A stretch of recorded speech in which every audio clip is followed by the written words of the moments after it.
Suppose. Hey, hey, hey, hey, hey. What it do, what it do, what it do? We up late. Late, late, late. And guess what I'm not going to do? I am not going to stall. It's a couple of few places I'm trying to go. And we will just let the people catch up when they catch up. So they said Trump was cheered, cheered, and BB, he was booed. Let's check it out.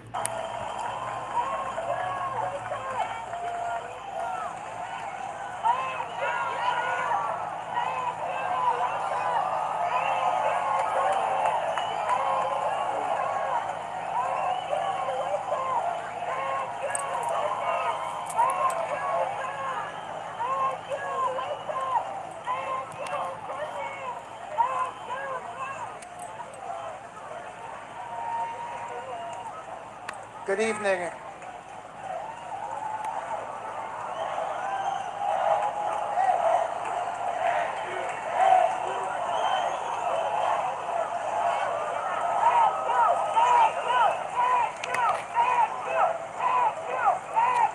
Good evening. Thank Good you evening, for everybody. being free. Travel I around the dreamed of land. this night. It's been a long journey. Simple. I only pay $10 a month for my internet connection. Fast, unlimited, anywhere. Have you I heard was about finna say Ryoko something Pro? This crazy. is the This is I was finna the say most Jared powerful and site. Ivanka favor, I don't don't know they? how many people are out there. It's quite a bit, as I can tell. Looks like almost more than 100,000 people here tonight.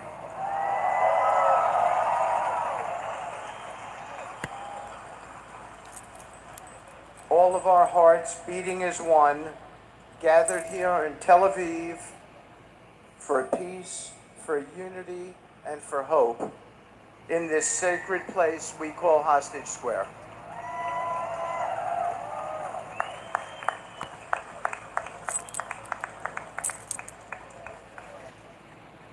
I only wish the president was here. He would love this.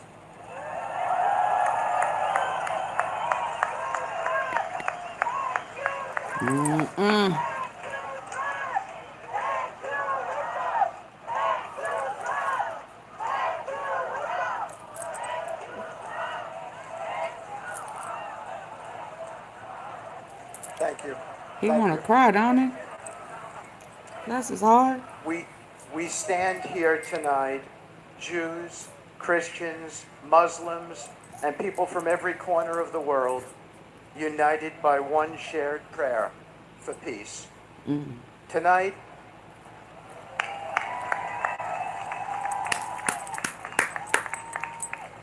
tonight, we celebrate something extraordinary, a moment that many thought was impossible. Yet here we stand, living proof that when courage meets conviction, miracles can happen. A peace born not out of politics, but out of courage. The courage of those who refuse to give up hope.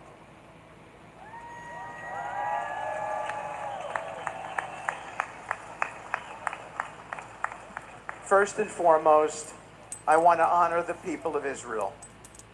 Your strength, your resilience, your unwavering spirit through unimaginable pain and loss. You have carried the weight of hope on your shoulders for the entire world.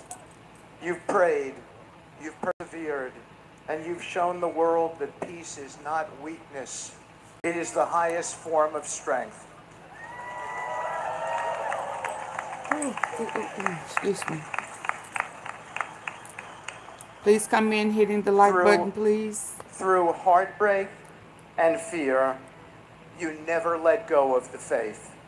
Your courage and endurance inspired the world, and it was your belief, joined with the bold leadership of my friend and President of the United States, Donald J. Trump, that made this peace possible.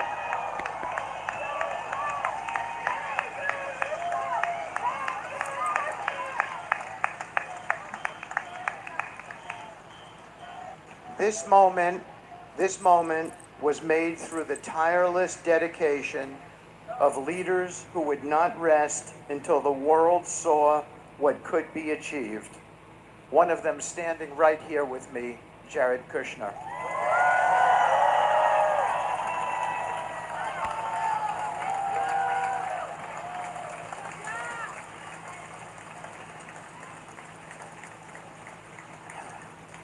To Prime Minister Benjamin Netanyahu,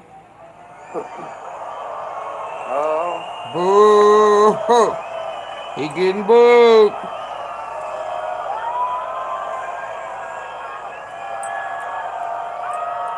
Are they booing him? okay, okay. Did he get a To boo Prime boo? Minister Benjamin Netanyahu,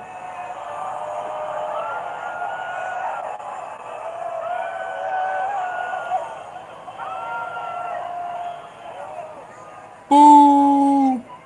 I Don't laugh, cause you know okay. he'll. Let me just finish my thought.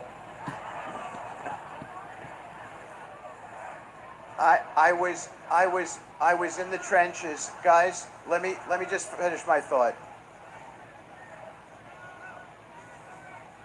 I was in the trenches with the Prime Minister. Believe me, he was a very important part here. Trenches.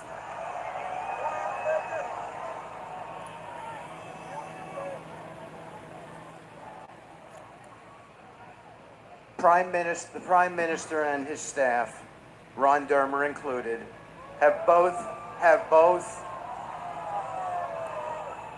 okay, okay, have both sacrificed so much for this country and devoted their lives to the service of Israel. What Their do you sacrifice? dedication to the history and destiny of this nation stands out tonight. They've given everything, their time, their energy, and their hearts, to building a safer, stronger future for the Jewish people. Their commitment to this country has never wavered, and it never will. We thank you. The President thanks you. Thank you.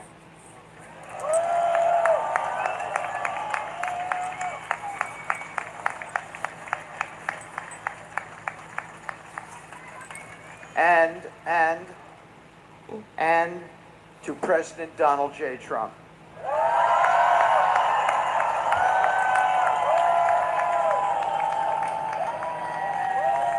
Well, we know he love that.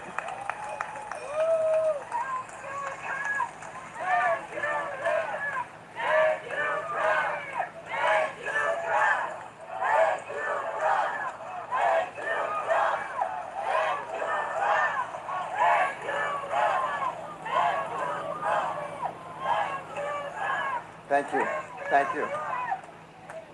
To President Donald J. Trump, a man who is a humanitarian through and through, with the indomitable spirit, who once Now again they gonna have proved to stop all that that bold lying. leadership and moral clarity can reshape history and change the world.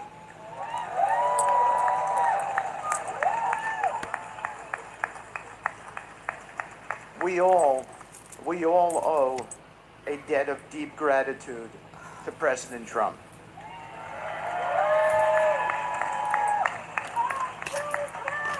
In the worst of times, he refused to accept the idea that peace in the Mideast was out of reach. He brought together nations once divided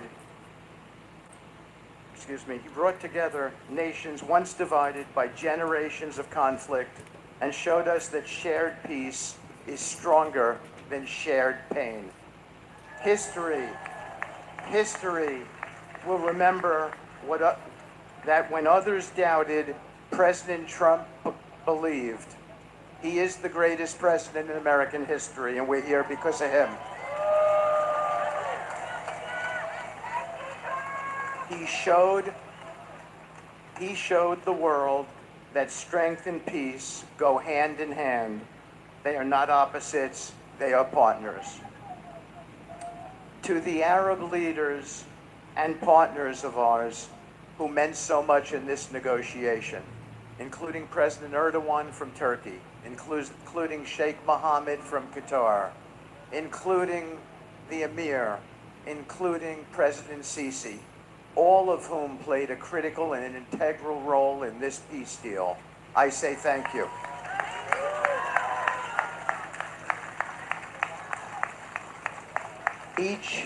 Each of those Arab friends and partners of ours, each of them come from nations that chose reconciliation over resentment. Thank you for showing that the future of this region can be built not on the ashes of old hatred, but on the promise of shared hope. And now, from the depths of our hearts, we honor the families of the hostages.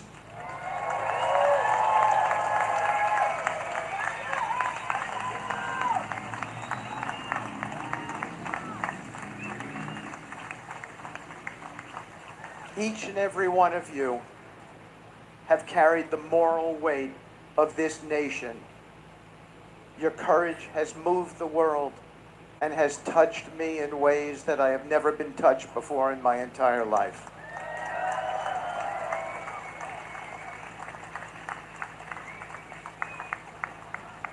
You have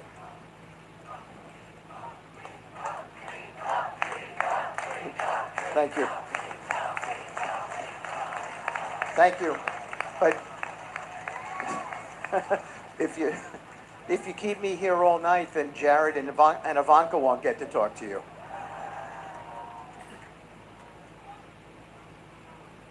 Your courage has moved this world, I say to the families. You have prayed through endless nights and never let the world forget who your loved ones are. And in this way, you honor and you bless them.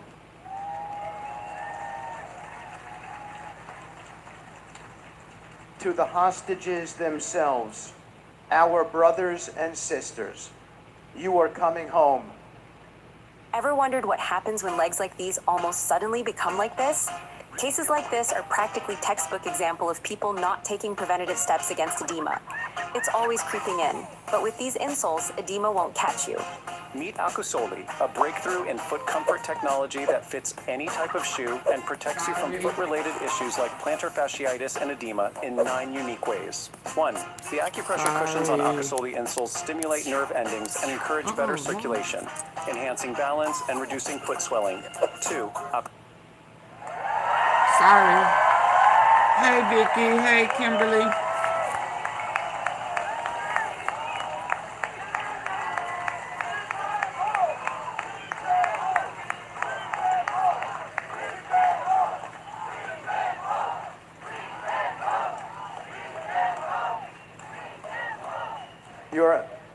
Your faces, your names, your stories have lived in every heart here tonight and in mine since I began this job. Your endurance, your faith, your will to live have been symbols of the human spirit that cannot ever be broken. And now, as you return to the embrace of your families and your nation, know that all of Israel and the entire world stands ready to welcome you home with open arms and endless love.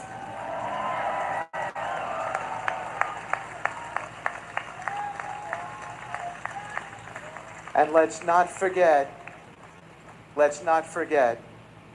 the people who've lost children who are not coming home. Members of a very terrible club that I'm a member of myself. We remember the heroes and the innocent souls who are no longer with us, those who were taken from us on that terrible, tragic day, October 7th. and those who have given their lives since then in defense of freedom and their nation, in defense of this country, Israel, in defense of peace.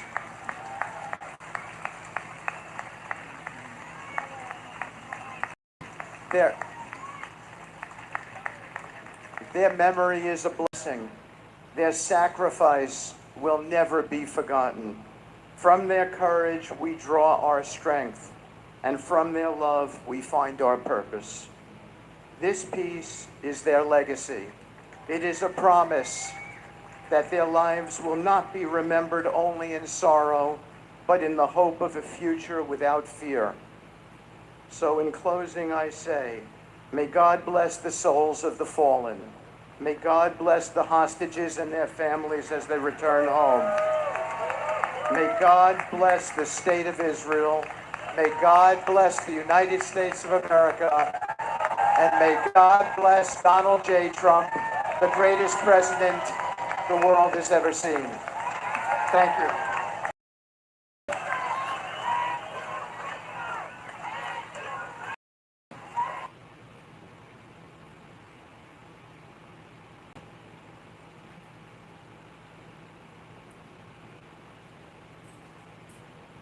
Y'all think he trying to get a Nobel Peace Prize? Y'all think he trying to get that prize next year? Hold on.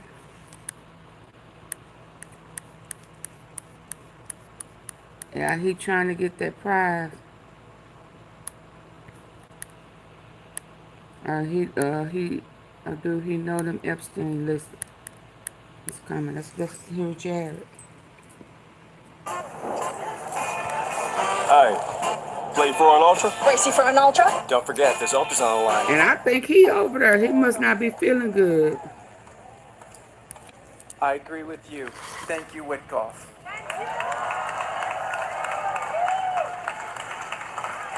I've had the great honor for the last 10 months of working with Steve very closely, even more so in the last month.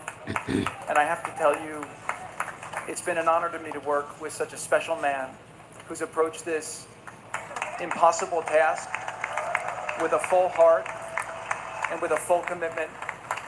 And when things got tough and we ran into brick walls, every time that happened, we just said, let's make a new plan, let's try again. And that's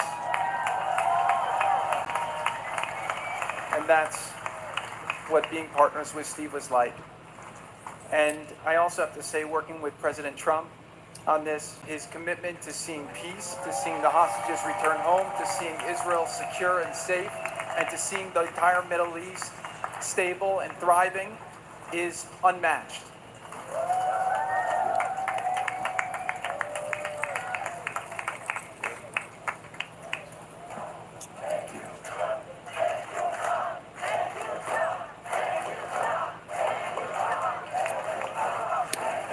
That's right. Thank you, God. Thank you, President Trump, for the amazing They're job. not saying you Trump, did they're and for your saying commitment God, to ain't bring they? this horrible conflict to an end. October 7th for me was a shattering day. My wife and I were at a friend's wedding in Colorado, and I remember hearing the news, and I just went to the hotel room, and I was looking at videos and trying to speak to whoever I could to get information, and I just stayed there all night, and I cried. Seeing some of these acts that Oh were yeah, they committed on that horrible, day y'all. made me think about We how gonna see it fortunate in a we minute are if I to don't have fall a asleep. society with rules and laws So and get the people with likes up. morals. And seeing these horrific, barbaric acts shocked me I ain't to my never seen nothing core like it. in a way that I'll never be the same. Since then, my heart has not been complete. And it's been a tremendous burden that I felt to see these hostages come home.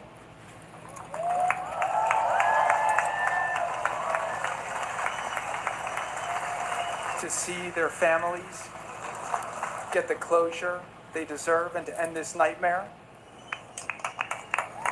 And also to see the suffering end for the people in Gaza, who for most of them were experiencing this through no fault of their own other than being born into a situation that was horrific.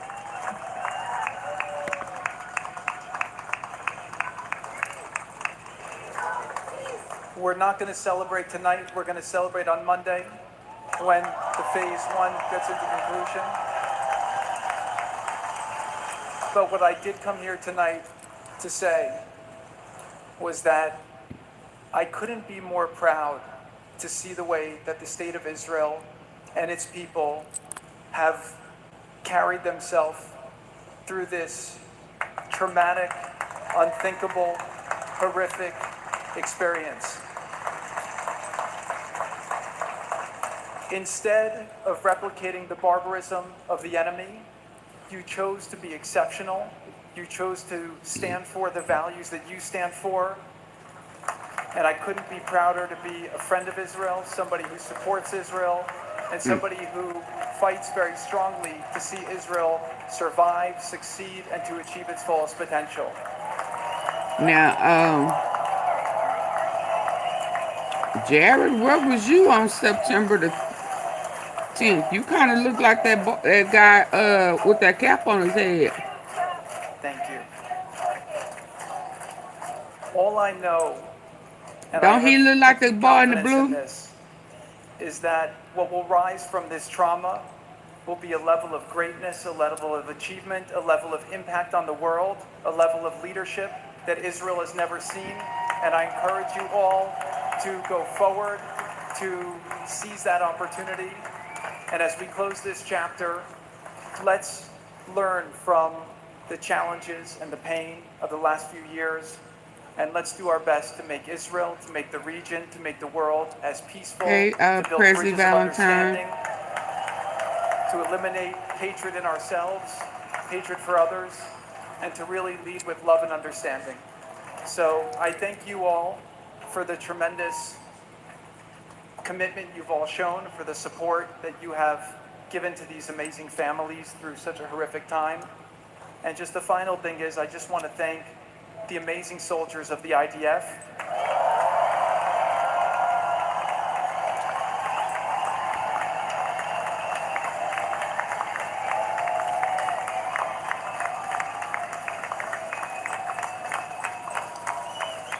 Without their heroism and brilliance and bravery, this deal would not have been possible.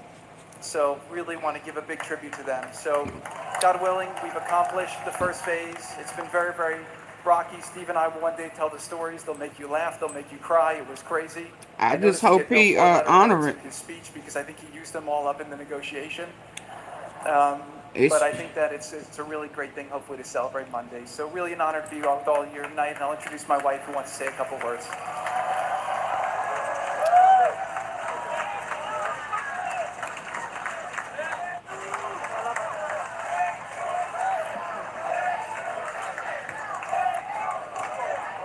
Thank you, Kushner.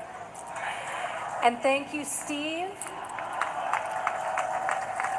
And thank you, President Trump.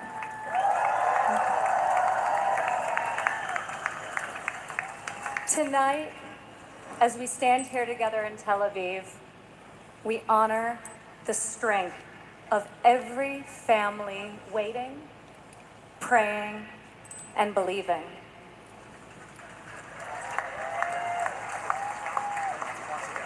Over the last 2 years, the president, myself, Steve, Jared, and so many of others have met these incredible people, and I am in awe by their strength and conviction in spite of such suffering. And the president wanted me to share, as he has with so many of you personally, that he sees you, he hears you, he stands with you, always, always.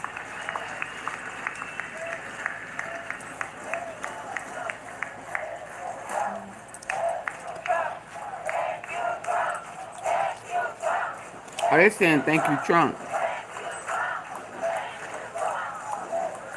The return of each hostage is not only a moment of homecoming and relief, it's a triumph of faith, of courage, and of our shared humanity.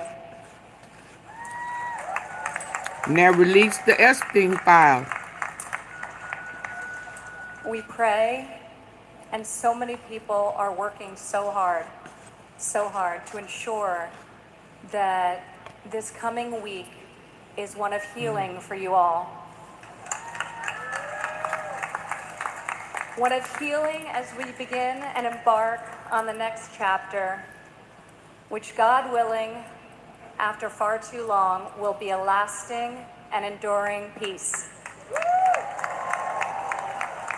God bless you all for standing in solidarity together through this dark chapter. And we're all praying for Monday and beyond. So thank you. I thought they released some today. I mean, okay, let's see where we going next. I hope he honors it. I hope he don't come up, make up a reason to renege.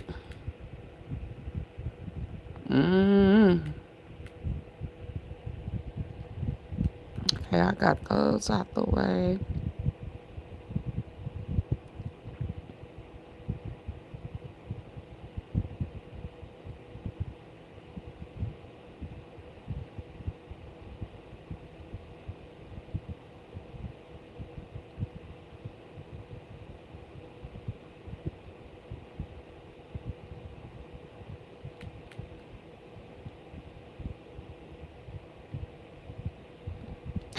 I don't even know where to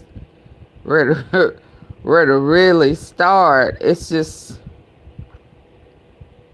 I don't know. Did I push those bad ones over here?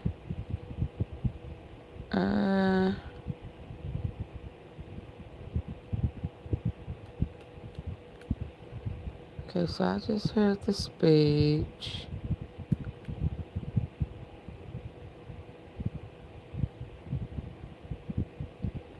Let's hear about him. Catholic family are always smashing your windows, beating your children down. The Israelis never wanted it to proceed to the second stage. Israeli foreign policy, in large measure, consists of one thing. What can we get away with? It's rather comparable to, we all live in a street, and in one house in the street there is this completely psychopathic family who are always smashing your windows, beating your children up, stealing your goods and so on. And if you call the police, they beat you up. Now we have this, it's complicated narrative in the West. If you listen to Israelis themselves, as Israeli journalists, pundits, politicians, members of the public, and above all, soldiers, they don't think it's complicated. It's very clearly about ethnic cleansing. And the rhetoric of those who hold power in Israel has been absolutely clear about this right from the beginning. When people show you who they are, believe them. What's happened in Gaza isn't complicated. It's genocide. It is the greatest crime of the 21st century, and it would not have been possible without the complicity and indeed active assistance of Western politicians and of the Western media. Apartheid is not an issue. It's not on the one hand this, on the other hand that. It's a crime. Ethnic cleansing is not an issue. It's a crime. And above all, genocide is not an issue. It's a crime. But as long as the bulk of Western media is reporting the whole thing as it's complicated, on the one hand this, on the other hand that, then the Israelis are getting away with it. The most extreme. Now, you know, I hear people saying it's the end of the world, but it's still, there's still some things that have to, quite a few things that have to happen before it's the end, right? That I hope ain't happen. I mean, we still got to go through some. We still got to go through the rapture, right? And I hope and pray that I'm called up. So what happens afterwards, I won't know. I mean, that's when it's going to get the wildest, right? Am I tripping? I hope we ain't been left behind. I haven't seen, and I know there's been some plane crashes and a helicopter fell out the sky today, but I hope the rapture has not come. So it's close. I'm gonna say it's very close. But there's still some things that have to happen in the Bible that haven't happened yet in Revelation. Extreme right-wing, But it's greatest time to get expansionist everybody trying to get elements their in Israel act are now together. clearly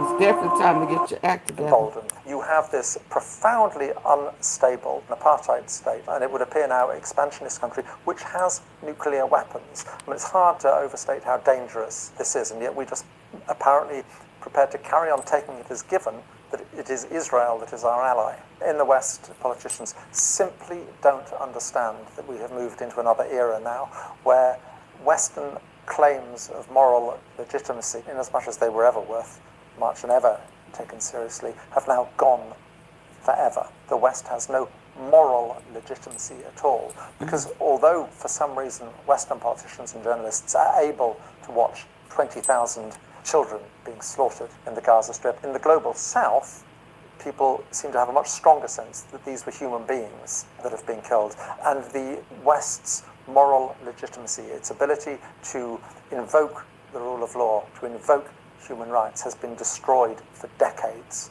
Most people in Britain have watched images of small children being murdered for 15 months and just thought this is wrong and ought to stop, which is a realization that doesn't seem to have got through to the political class. Within America, there is now a colossal assault on the most basic democratic institutions. Going hand in hand with that is a huge assault on the institutions of international law. October the 7th is used to justify everything, but apparently nothing justifies October the 7th. Now, very, very real human rights abuses were committed on October the 7th, but if you are horrified by the murder of 700, 800 civilians on October the 7th, then logically you ought to be equally horrified by the murder of, what's quite probably more than 70,000 Palestinians since, and there's just no comparison in the way the two are covered in Western media. Quite often it's clear that the civilian population is not collateral damage, it is the target in itself. I think there were a few weeks, certainly after October the 7th,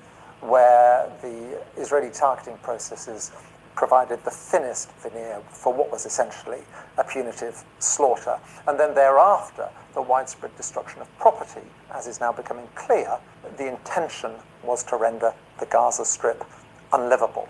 That ethnic cleansing of 2 million people from their homes is being presented as a real estate plan, sort of blue skies thinking. A real it's quite estate. grotesque. We're talking here about probably the greatest crime Trump of Towers. the 21st century so far. Just imagine how this would be being reported if it was 2 million Israelis who were being driven from their homes. If they really do want to drive 2, 3, 4, 5 million Palestinians out of Gaza and the West Bank, the consequences will be devastating. It would quite probably lead to the fall of the regimes in Jordan and Egypt, and could even lead to protracted wars between Israel and those countries. And it's surprising that sort of cooler heads don't kick in at the CIA and in the Pentagon and so on. How is this in America's interest? You have this brutal apartheid state controlling the Al-Aqsa Mosque, inevitably alienating the Arab countries, the Muslim countries around it. It buggers up America and the West's relationship with a third of the world. For what? A bit of security cooperation, a bit of military cooperation, which they need against those countries precisely because they have alienated them so much. It is quite extraordinary. You would never guess who was the superpower and who was the client state. The Israelis treat the Americans with absolute contempt, and it is quite bizarre. Is he pulling the chair out for? What's he pulling the chair out for, y'all? And who was the client state? The Israelis treat the Americans with absolute contempt, and it is quite bizarre degree to which he was working for Net is prepared not to gonna make sue itself me. subordinate to what the Israelis perceive to be their own national interests. For decades, Now, life has been made a lot easier for the Israelis because their borders with Egypt and Jordan are shored up. They have sort of understandings with the monarchy in Jordan and the dictatorship in So Egypt. he It really looks catering as to if the Americans and Netanyahu. Israelis are in Y'all, danger can of y'all blowing please up hit the those like button? It's too relationships. late for Peter me to Oborn keep and asking y'all to myself double tap were the face of in your Jordan, screen. and we had a number of meetings with very well-placed senior sources who wanted clearly to get a message across that was coming from the government. And their message was very clear.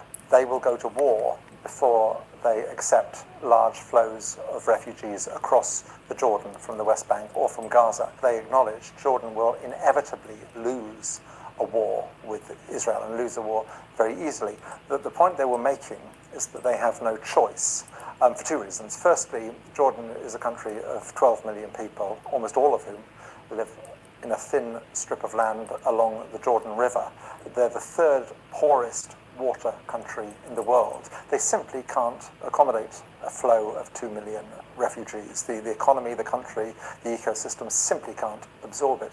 Secondly, their own dynastic self-interest. You already have a situation where the majority of the population in Jordan is Palestinian. This led to civil strife in 1970, Black September, when there was civil war. You get 2 million embittered, angry, probably Hamas-oriented Palestinians crossing the Jordan. It completely disrupts the internal balance of Jordan and probably leads to the fall of the dynasty. So what they were saying is they would simply have no choice. Of course they lose, but then Israel has done an extraordinary thing. It has blown up the security that it has had along its eastern frontier for well over half a century, a security guaranteed by the Kingdom of Jordan. And I'm sure the sort of cooler heads within Shin Bet and Mossad must be absolutely horrified at this prospect. Now, let's pick apart what the Israelis are trying to do. Look at the words of Bezalel Smotrich, who is the man in control of the West Bank at the moment, and the man who is effectively driving things. He recently made a statement which fascinatingly echoes almost exactly a statement made by a very, very right-wing Tsarist minister in Russia in the 1880s about the Jews, where he said, a third must die, a third must emigrate, a third must assimilate. Smotrich effectively said the same thing just recently about the Palestinians, and that is the plan. They essentially want a country without significant numbers of Palestinians. Now, that seems so horrific and absurd that we assume it can't happen, but it has happened in other countries around the world. The indigenous population has effectively been wiped out. The other course of action is what people from Hamas and close to Hamas will say to you. They will always cite the examples of Vietnam, of Algeria, of South Africa. Sacrifice is the price of freedom, and it costs hundreds of thousands of lives, but you always get there in the end. If you actually look at settler colonial countries, you just have to spend time on the West Bank. Just spend time at a roadblock on the West Bank, and you get it. It is so humiliating to yourself personally, to yourselves as a people, to yourselves as a nation. Every waking day of a Palestinian's life is humiliation. No people in history have ever resigned themselves to being second-class citizens in their own countries. The only places where that's happened is where they have effectively been, in large measure, wiped out. I mean, just imagine a fantasy world where you have the same sort of process that happened in South Africa and you have it in Israel, where Israel becomes a non-ethnic democracy, a country where people of all faiths and nationalities and ethnicities have full political, civil, and human rights. Now, at that point, two-state, one-state, whatever, it all becomes quite easy. Once the requirement of ethnic hegemony has gone, it all becomes a lot easier. And just imagine how many problems around the world, how many problems that flow outwards from Israel are suddenly resolved if that's the case. As ever, the Israel-Palestine story is a perfect example.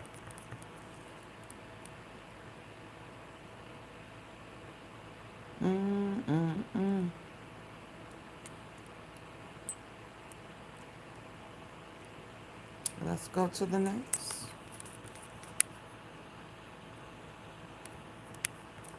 Now, if this is too graphic, I will have to stop.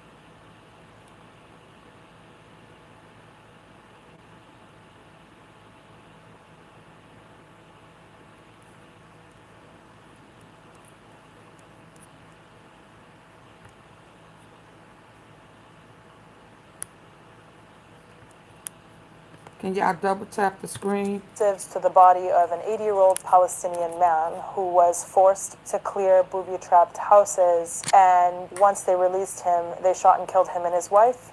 Did you know that Israeli soldiers were captured on film raping a Palestinian hostage? And when news of this came to light, Israeli far-right politicians and soldiers and ordinary people protested outside of the facility where the soldier was being held, demanding that he be released. And in parallel, the Israeli Knesset engaged in debates on the right of Israeli soldiers to rape Palestinian hostages. טרלול הזה, שיש מי שבפרקליטות חושב שאפשר לבוא ולעצור חיילים על דברים שעושים למחבלי נוח'בה, לא נגמר.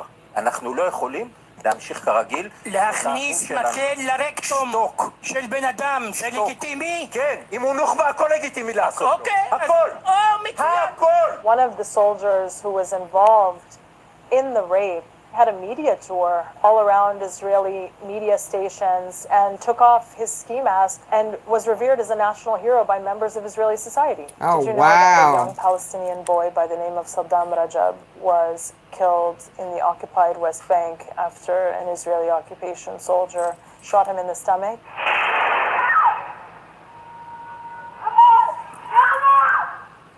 Oh, wow. Even though the evidence is right there, it was still responded to by supporters of Israel as being fake or being what they call Hollywood, because not only does Israel kill Palestinians with impunity, but Israel's supporters, to believe that their ideology is morally justified, when they do see images of Israel's policies against Palestinians, they just claim that they're fake, that they didn't happen, that they're made up entirely by Palestinians to claim global sympathy. Did you know that Israeli occupation forces recently killed like Trump. a 2-year-old Palestinian girl by the name of Layla al-Khatib, who was sitting down to eat dinner with her family in occupied Jenin? She was shot in the head by an Israeli sniper. Not only did the Israeli sniper shoot her, but then the Israeli occupation forces prevented her and her family from rushing to get medical care, and she died. This, of course, is not an aberration. This happens all the time on a daily basis. Prior to October 7th, 2022 had been the deadliest year for Palestinian children killed by Israeli occupation forces in the occupied West Bank in 15 years. Have you ever wondered Wow. if buying something small could truly keep Israel alive? But did you even know about it?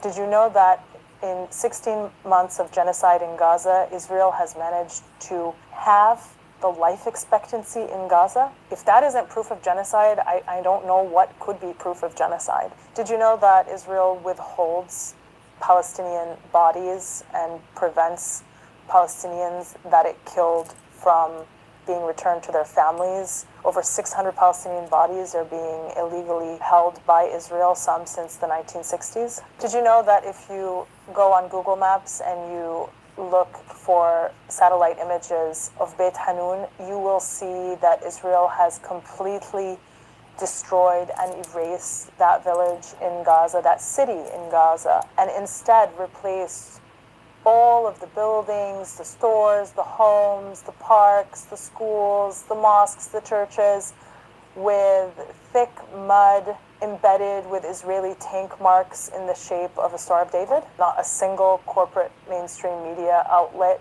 covered that story, thought it would be important. Consider, for example, as part of Israel's genocide, Israel has destroyed the overwhelming majority of all the infrastructure that is related to the provision of basic services like electricity, like water, like sanitation.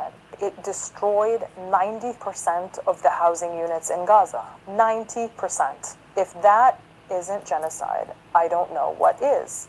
You can't possibly make the argument that the destruction of the majority, the overwhelming majority of all housing units in Gaza does not constitute intent to destroy a people in whole or in part. If you continue to get your information from mainstream media, I wouldn't be surprised if you didn't know any of these stories. But I think we should understand that if any one of these incidents had happened to an Israeli child or an Israeli family, then not only would the media be all over the story, Politicians would be condemning it in the strongest possible terms. There would be widespread coverage and discussion about the horrors that that individual had endured. But when violence is carried out against Palestinians systematically in much wider proportions over 76 years, it is something that the global north wants us to accept as a reality, as a status quo, as the default. And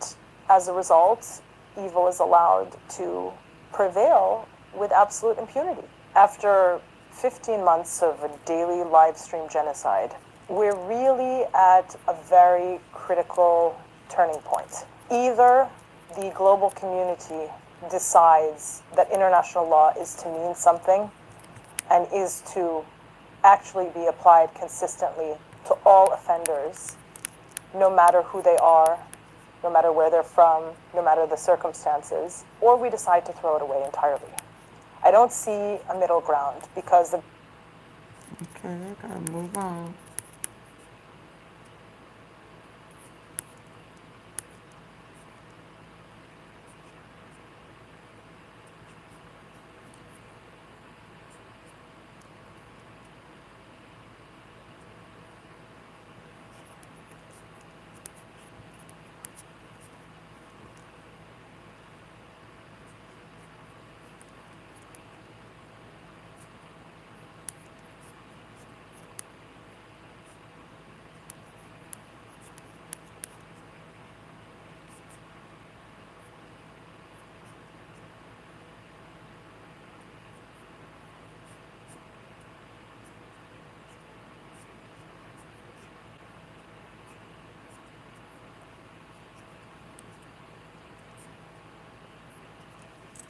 Political movement, an ideology, or an ethno-nationalist vision based on supremacy. To understand it, we go back to 1897, the birth of Zionism. Before Israel existed, a group of European Jews gathered to develop a vision, an ideology, or an ethno-nationalist vision based on supremacy. To understand it, we go back to 1897, the birth of Zionism. Before Israel existed, a group of European Jews gathered to develop a vision that would change history. Zionism is a movement that started around 150 years ago. That's just really recently, relatively recently. And it's a movement of people who were totally estranged from the Jewish religion. They weren't practicing the religion as a whole. The founder of Zionists, his name was Theodor Herzl from Vienna, Austria. He don't believe in God, he don't believe in nothing.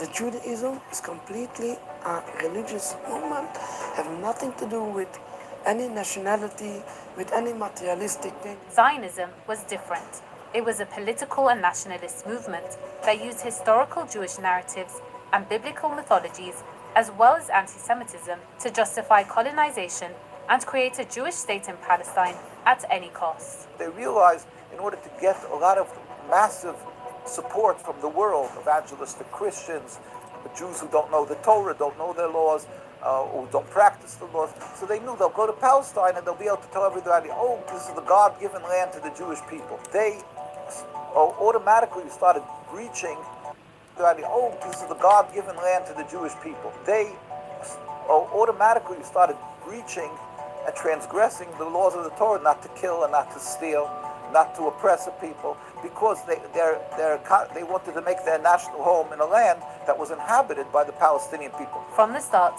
Zionism necessitated killing, stealing, and oppressing, actions that go against core Jewish teachings. They declared themselves a Jewish state, and if anybody stood up against them, they said, because you hate the Jews and you're an anti-Semite. When the ideology was put into action beginning in the late 19th century, Palestinians were killed and violently displaced, and Jewish settlers seized their land and replaced them. There was no coexistence, only ethnic cleansing and control. The Zionist movement and the Israeli government being nothing but a settler colonial imperialist system that is trying to replace us with Jewish immigrants from outside, to kick us out of our country, to conduct Are y'all listening? with Jewish immigrants from outside, to kick us out of our country, to conduct movement and the Israeli government being nothing but a settler colonial imperialist system that is trying to replace us with Jewish immigrants from outside, to kick us out of our country, to conduct Immigrants. ethnic cleansing. In Zionism, total victory means no Palestinians, and no resistance to colonization, land theft, Jewish supremacy, and total cultural erasure. What is total victory? Within the realm of, in the framework of Zionism, total victory is ethnic cleansing. It's the completion of the genocidal process that began in 1948, which can deliver them an ethno-religiously pure state free from these indigenous contaminants. It starts early in classrooms. History rewritten, symbols saluted, indoctrination, over-education. And then when you get to high school, you start literally learning how to be a soldier already with the age of 16. Once you finish high school, you're supposed to quite immediately, as soon as possible, with 18, go to the army. It's obligatory. I don't even remember using the words Palestinians in school. Arabs was there, and they're always some kind of in a context of being our enemies, where I would say that the word closely to Palestinians, we have the word, in the Bible it says Plishtim. So these were also our enemies.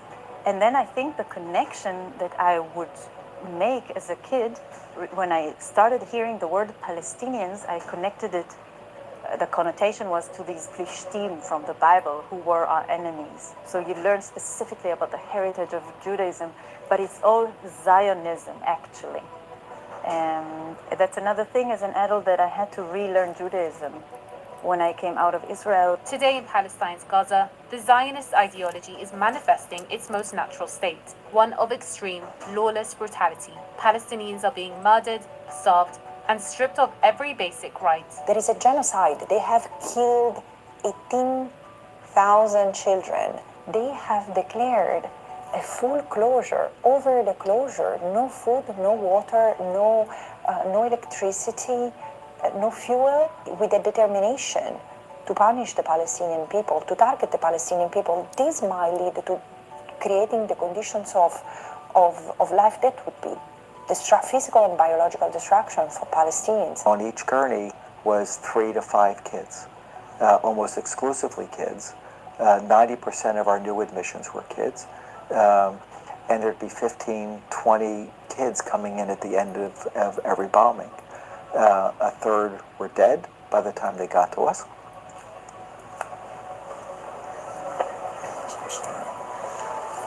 A third would die in front of us. And a third we'd take to the operating room. And most of them would die. No kid gets shot twice by mistake by a sniper. It doesn't happen by mistake. They were deliberately targeted. And that's not beyond a war crime. That's targeted assassinations. And it helps me formulate my opinion of what's really occurring in Gaza. How is this genocidal system flourishing? Billions in US aid, year after year. I think there's not only an effort within the military and our government institutions, but it's an effort by the media, by our executive branch, legislative branch. I mean, even local state governments. I think every institution at this point has a level of corruption that keeps us censored to the truth and reality of what's actually happening. Fox News, CNN, even MSNBC, all of these news organizations have been censoring the truth. Netanyahu hasn't been condemned by the American government. The American government hasn't sanctioned Netanyahu. In fact, they have doubled down. One telephone call can stop all wars. Israel cannot thrive without American taxpayer paid for bombs. That's all it would take. Meanwhile, 1.25 million Palestinians face catastrophic hunger in Gaza. Aid remains blocked. Families are starving. This dictatorship, they really have no limits. And if they could, they would starve all the Palestinians to death. And actually what they tried to do for 20 months, they destroyed all the aid system, they destroyed the water sewage system, they destroyed all the capacity of the Palestinian people to remain alive in that region. Over in Palestine's occupied West Bank, apartheid defines daily life. I don't have any right, in the contrary of the Israeli settlers who live close to my house illegally. They have more rights than me in my own neighborhood. They are under the Israeli civilian law with full civilian rights and political rights. And we, the Palestinians, who are living, in our land, we don't have any rights. Basic rights we don't have. We don't have enough water, enough electricity. But Palestinians refuse to leave, saying is resisting. Resistance against a system that silences and suppresses an entire people. Palestinians are staying and remaining because for us, it's about that remaining in the land is a kind of resistance. And we call it all the time, existence is resistance. We mobilize to stop the genocide. We mobilize to defeat Zionism, to defeat imperialism, to create a better society for every human being and every being on this planet. It's our task to do so. The Zionists ignoring everything about the Jewish belief. In the Jewish belief, the state of Israel will conquer it 100%.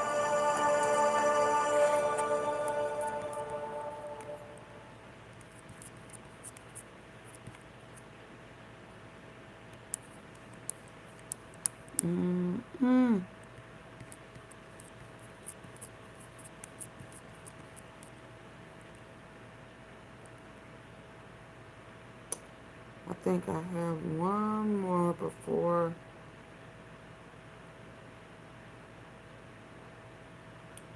I get to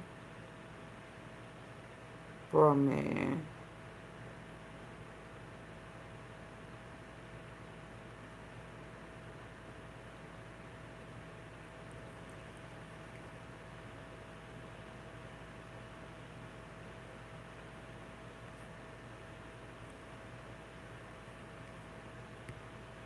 Oh yeah, I want to see this. You think I'm kidding? Let's watch a little bit of I this. show you what I'm about. Angeles, Bakersfield, San Jose, Toledo, Ohio, and Toronto, Ontario. Go to jimmydore.com for a link for tickets. Our friend Richard Medhurst found out something pretty interesting. And most of the prime ministers of Israel changed their name because they didn't sound Middle Eastern enough. You think I'm kidding? Let's watch a little bit of I this. show you what I'm about to show you, your mind will be blown. You're going to be blindsided. Every single Israeli prime minister has a fake name. Did you know that? I was just talking about Ben Gurion. Do you know what his original name is? It's Grun. Gruen. He changed it to make it sound more Jewish and sound more Middle Hi, Eastern. lady. Do you know what Netanyahu's real name is? It's not Netanyahu, it's Milkovsky.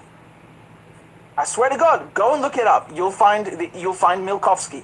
That's his real name.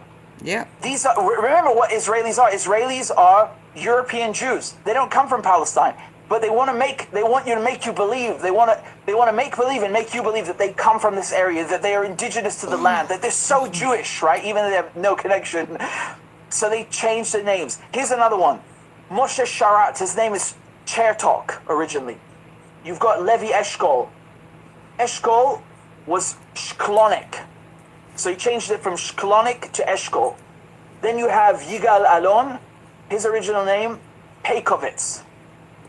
Golda Meir, Israel's first female prime minister. Oh, I'm sorry. Her real name is not Golda Meir, it's Mabovich. Mabovich. Golda my ass. More like mad bitch. We have Yitzhak Rabin, right? His name is not Rabin, it's Rubitsov. Are you seeing the pattern? These are Eastern European names. Not Palestinian, not Jewish, not Middle Eastern. They're Eastern European, okay? They're not Palestinian. They don't come from this region. Yitzhak Shamir. He's a great one. You know, Yitzhak Shamir, he's on the wanted poster because he was wanted by the British police in Palestine for terrorism. Didn't I tell y'all that they were convicted So felons? Yitzhak Shamir, his original name is Yezernitsky. Yezernitsky. Shimon Peres, Persky. Netanyahu, I already told you, Malikovsky. I think I said Milkovsky, excuse me, it's Malikovsky. Never, you know, it's the same point. Ehud Barak is Brog, so B-R-O-G. Brog, he changed it to Barak. Ariel Sharon. His original name is Shinerman. Shinerman. He changed it to Sharon. And Yair Lapid, who's you still see him changing posts. His original name is So that they Lampo. just So done he changed it from hijacked it. Lampo to Lapid. Hijacked the So land. let me bring in George Galloway. Now, you know something about this, and you also know something about the creation of the Israeli state. And, you know, people He say, the well, one they who got taught me. it came from the Balfour Declaration, and people use that to justify the Israeli state. Could you talk about why that's not a justification? He is the one who This is why you shouldn't put buy me just up one on Matzah game. knife. If you only buy one, you're just losing money. Well, hardly. It was the first and I think the only instance in history when one people granted to a second people the land that belonged to a third people. And in the era of colonialism, we didn't even possess it as a colony at the time. It was a part of the Ottoman Empire. It was not ours to give away, but we gave it away to a group of European colonial Jews. They never made any secret of that. They met in Basel in the late 19th century, but they met many times in the United States, in Baltimore and many other places. The newspaper headlines are extant in which they described themselves as a Jewish colonial movement. And they were begging the British Empire to give them somewhere, anywhere, that they could found their Zionist settler state in. And they were in advanced talks with the British Empire about Uganda, about the Seychelles. They negotiated very seriously to have their state in Argentina, in Patagonia. That would have given rise to a different kind of PLO in the years to come. They were ready to found their settler state everywhere. They saw these white Europeans building settler colonial states in Australia, in Canada, in South Africa, Rhodesia, and so on. They wanted a piece of the action. It was only later that they invented ex post facto a religious justification for building their state in Palestine. As a matter of fact, all the leaders of the early Zionist movement were atheists. They didn't believe in God, but they believed that God gave them Palestine. It's a monstrous fabrication. That a moment You don't believe in God. all the leaders of the early Zionist movement were atheists. They didn't believe in God, but they believed that God gave them Palestine. It's a monstrous fabrication that a moment's study, 25 minutes of study will give you the whole antecedent of this thing. So they arrived in a country which already had people living in it. It was called Palestine. The people living in it were Palestinians. They were mainly Muslim, but a very substantial number were Christian. And there were even a considerable number of Jews who had always lived there, who had never been scattered across the world and then hunted by pogrom and witch hunt. The Jews in Palestine lived in amity with the Christians and Muslims there. Suddenly, millions of European Jews that neither the United States nor Europe wanted to take. These were people straight out of the Holocaust. But the doors of the United States and Great Britain and France were slammed shut in their faces, and they were told to go to Palestine. And they took other people's land, other people's houses, other people's farms, orchards, and the people who owned these properties and lived there for millennia were turned into refugees over a very short period of time. In the end, almost 1 million of them were driven out of the country altogether, and the remainder became second, third-class citizens in their own country, living in refugee camps. So in a place like Jenin, for example, you'll have heard of it, Jenin, Jenin, there's a big refugee camp there.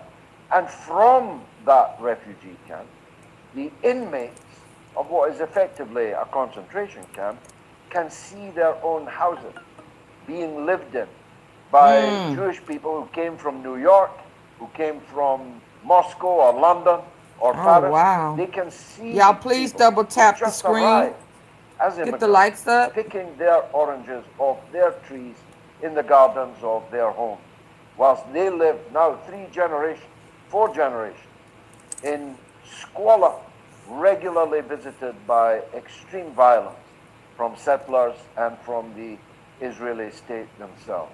It is the reason I've spent 50 years in this cause is not because I set out to do so, but because I went there 50 years ago, and what I saw there affected me so much, I consider it would be a moral betrayal not to speak I out know I'm up about too it, late. not What time to is it? tell other people about it, so that we might find at least some modicum of justice. This is the very day, Jimmy, in which the Camp David Accords were signed in Washington between Sadat, the Egyptian president, Begin, a former terrorist, Prime Minister of Israel, under the auspices of Jimmy Carter, signed on the lawn of your White House. And that Camp David Accord And real was estate, supposed to Lady lead T. to peace and amity and a modicum of justice They're going to build for a Trump the Tower. Palestinian people, and an end to Israeli occupation of other people's territories. And of course, none of that has happened. Everything has gotten worse. I've been in this 50 years. This is the worst moment I have experienced. 300 kids in 51 minutes. I mean, that breaks all records. Oh, wow. Okay, so let's get to the good stuff. Let's hear this. Ooh, y'all ready to go to Watch my show. church? You already know the mainstream news media is not reliable. They never tell you the truth about Russiagate, Ukraine, COVID lock. Y'all ready to go to church? Let's hear this. Ooh, wee. I'm trying to go to sleep. I don't know if I'm going to be able to go to sleep off him. Let's go. Double tap the face on your screen. Or hit the 3 dots at the top right. Where is it?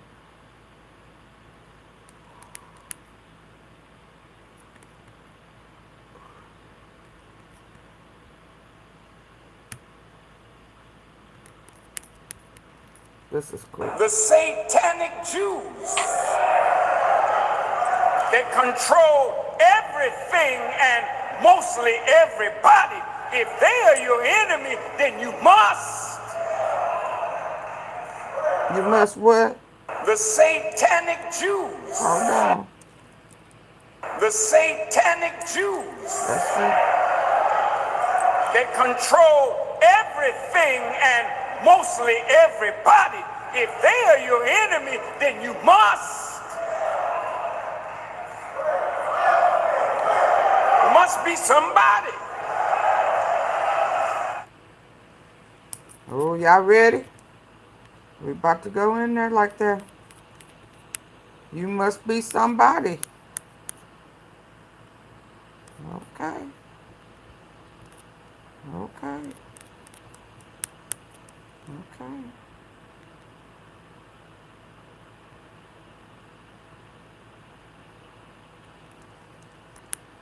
Let's hear this. The hardest thing is to get started. You have to get it on paper. And after the war is over, you rebuilt Germany and you rebuilt Japan. And the black man is here in America, not living in a decent house, without a job, his children destroyed. Figure it out. You gotta be sober to see the tricks that's going down to rob you of your future, black man and woman. We fought in Vietnam and in Korea. Figure it out. What is Martin Luther King's life worth to us? Figure it out. What are our leaders' lives and black organizations destroyed by government policy. Figure it out. And when you lay down what you owe us the whole damn country. And we're not asking for that.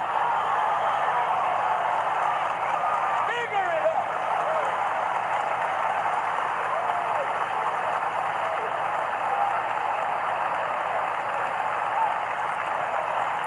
We're not asking for that. All we're asking is for justice. And that's the time. If you don't give us justice, you may lose it all.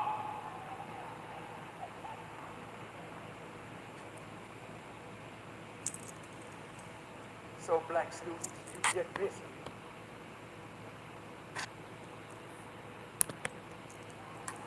And you stop all this partying and foolishness. You get your act together. As of tonight, you put down that reefer. And you put down that crack. And those pills and that drugs. And get your head screwed It's on about the right. chosen You people. cannot live I today mean, with they a say it's biblical. high head. You gotta be They sober to see say the tricks it's that's going biblical, down. and they got a lot of fakeness going on. It's funny, you know. They not even Jews. They taking up, stealing people's land, and got a plan, and taking people's homes, and it's just crazy. But folks saying that they Christians and not. I mean, but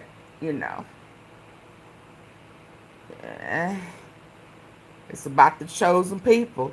And there's a reason why black people are the most hated.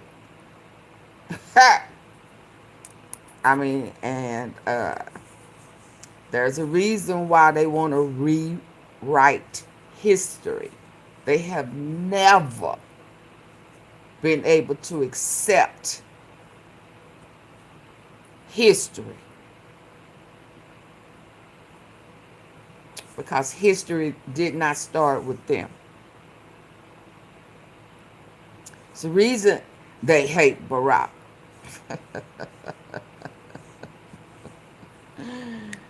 Yeah. And rewrite the Bible. There we go. I'm just saying. There's a lot of stealing going on. I mean, and I'm beginning to understand why BB and Trump like each other. They have some similarities. A lot of them. To rob you of your future, black man and woman. Oh no, we ain't going out like that. Clean it up. We ain't trying to fight nobody's battles. We ain't trying to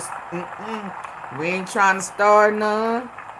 If y'all don't start none, it won't be none. State trying to make a white university relevant to black people. That's wasting valuable time. Come here and extract the knowledge, and then go back and use it to build your community, build your people. Yep. Build for yourself. Because we know they will steal it. Don't you come out of here looking for a job. Come out with a mind to try and create a job. Do you hear me, brothers and sisters? Stop all this talk about I am an alpha, I am an omega, I am a kappa, I am a sigma, I am a delta, I am an AKA. What is that but more Greek letters? Jesus said, I am alpha and omega, the beginning and the end, saith the Lord. Come together.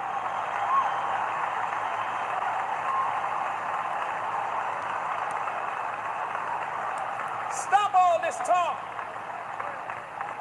Stop all this talk about I'm a Baptist, I'm a Methodist, I'm an Episcopalian, yes, I'm a sure Jehovah's is. Witness, I'm a Church of God in Christ. I'm holiness. I'm Pentecostal.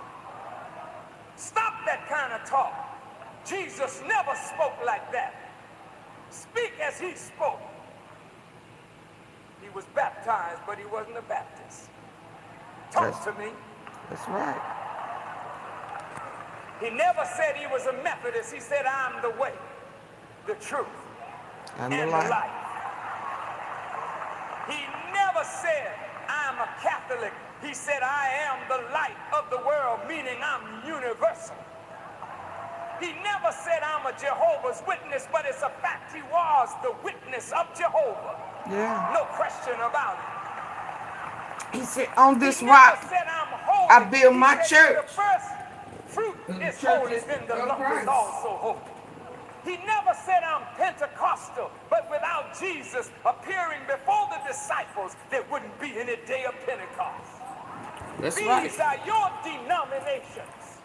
These are your divisions. Prophet Muhammad never said he was Sunni. He gave us the Sunnah. He never said he was Shiite, but through his daughter Fatima, he had Hussein and Hassan. Come on. He never said he was Hanafi, Sufi. Y'all. So we got Minister Louis Farrakhan standing at Illinois State University back in the day, telling black students to put down the reefer and pick up some books because you gotta be sober to see the tricks that's going down to rob you of your future. Absolutely. Meanwhile, white America is literally drowning in their own economic policies, hitting food pantries, choosing between gas and groceries, and crying on TikTok about how they can't make ends meet. But here's the thing. This is the same crowd that spent decades telling us to pull ourselves up by our bootstraps while they were pulling the economic ladder up behind them. Now all of a sudden, when the chickens come home to roost and their own policies are destroying their communities, they want sympathy and government assistance. Chile, watching Farrakhan's prophecies come true in real time, is like watching a masterclass in I Told Y'all So with a PhD in economic karma. What's good, family? Welcome back to Chronicles of Blacks, where we document prophetic warnings that age like fine wine and serve you the unfiltered truth about what happens when you build a system on other people's oppression and that system eventually turns on you. If this is your first time here, welcome to the Minister Called It headquarters. We serve facts with a side of spiritual insight and a tall glass of, by the time, surely man is in loss. Before we get into this prophetic breakdown, make sure you hit that like button. It helps the algorithm know we're serving the kind of truth that makes people uncomfortable but desperately needs to be heard. And if you're not subscribed yet, what are you waiting for? We're building a community of built their identity on oppressing others will face their own oppression. 2020 to 2025. It wasn't just preaching. He was prophesying 1980s to 1990s. On Farrakhan's warnings versus current reality is more accurate than a Swiss watch blessed by the Most High. Here's what we know, and I got the dates, demographics, and the complete economic collapse that proves the minister wasn't just preaching. He was prophesying 1980s to 1990s. Farrakhan warns that America's economic system built on exploitation will eventually collapse, affecting those who thought they were protected by whiteness. 2000s, Farrakhan teaches that the sun is setting on Western world supremacy and that white supremacy as a system is unsustainable. 2010s, Farrakhan predicts that America's chickens will come home to roost, and those who built their identity on oppressing others will face their own oppression. 2020 to 2025. White working class communities face unprecedented economic hardship, with food pantry usage up 400% in traditionally Republican counties. 2025. Tariff policies destroy American manufacturing costs, with equipment prices jumping $100,000 plus while wages stagnate. Present day. White Americans posting viral TikToks about choosing between gas and groceries, the exact struggles they dismissed when black people faced them. Meanwhile, the same people who called Farrakhan a hate preacher are now living the economic reality he warned about decades ago. And here's where it gets spicy. This isn't about celebrating anyone's suffering. It's about recognizing that a man who was dismissed as radical and divisive was actually reading the economic and spiritual signs that others refused to see. Now, let me show y'all exactly what Minister Farrakhan said that has aged like prophecy in a world that's finally catching up to his warnings. You got to be sober to see the tricks that's going down to rob you of your future, black man and woman. We fought in Vietnam and in Korea. Figure it out. What is Martin Luther King's life worth to us? Figure it out. What are our leaders' lives in black organizations destroyed by government policy? Figure it up. And when you lay down what you owe us the whole damn country. And we're not asking for that. Figure it out. We're not asking for that. All we're asking is for justice. And that's the time. If you don't give us justice, you may lose it all. Now hold up, hold up, hold up. Did y'all catch what the minister just laid out? He wasn't just talking about reparations. He was warning about consequences. He was saying that a system built on injustice is unsustainable, that a country that refuses to pay its debts will eventually lose everything, that you can't build prosperity on other people's oppression without that oppression eventually coming back to destroy you. That wasn't hate speech. That was economic prophecy. That wasn't divisive rhetoric. That was diagnostic analysis. But wait, it gets better. Because let me show y'all what else Minister Farrakhan said that's playing out in real time. Missouri probably just did the coolest thing I've seen any state do in a while. If you own a home in Missouri and you're over 55, you can now officially apply to have your home insurance rate reduced significantly. As long as you had 0 home insurance claims in the last 3 years, and it costs nothing to claim this. The big home insurance companies definitely don't want you to know this exists, but they can't stop you from using it either. Just tap below and enter your zip code to confirm that you do live in Missouri, and you can get your reduction in home insurance payments immediately.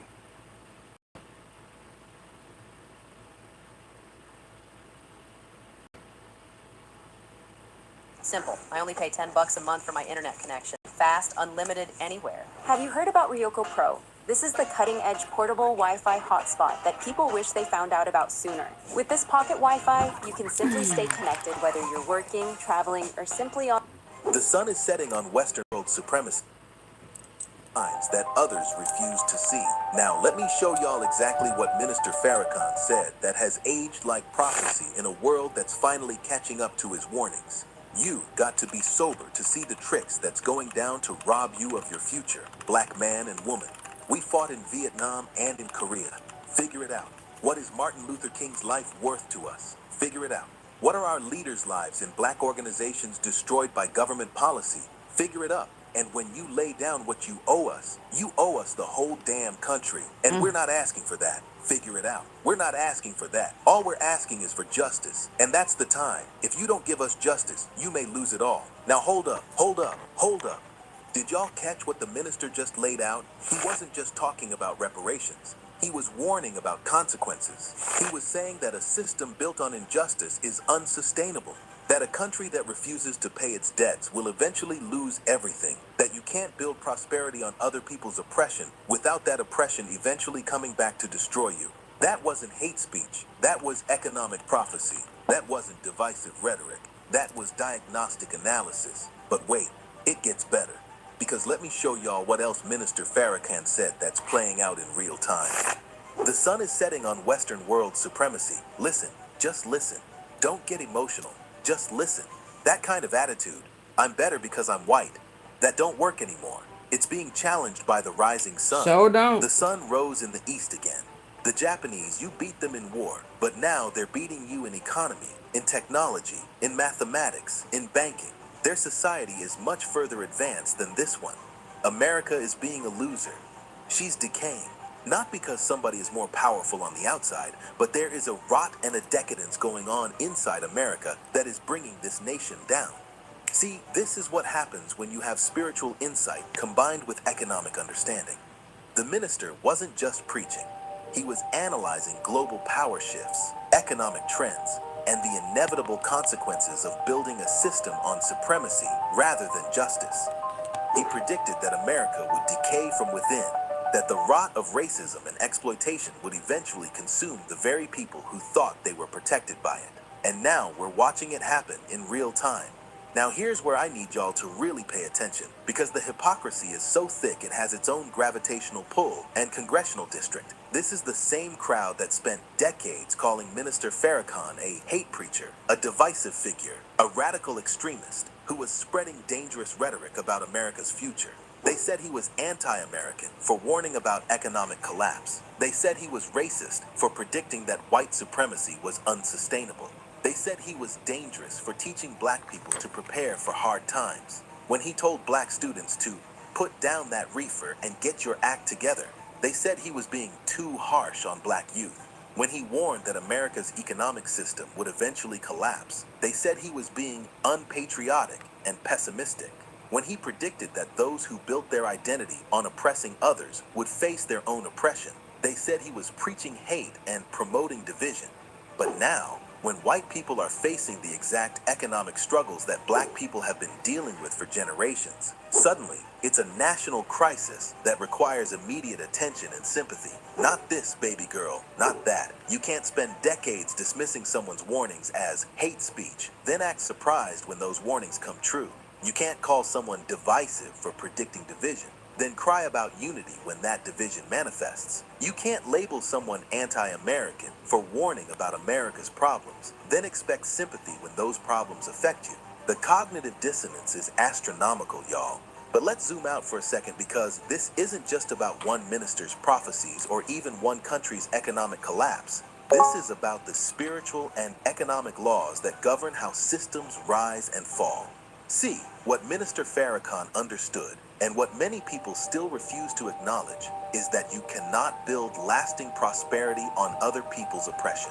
You cannot create sustainable wealth by exploiting others.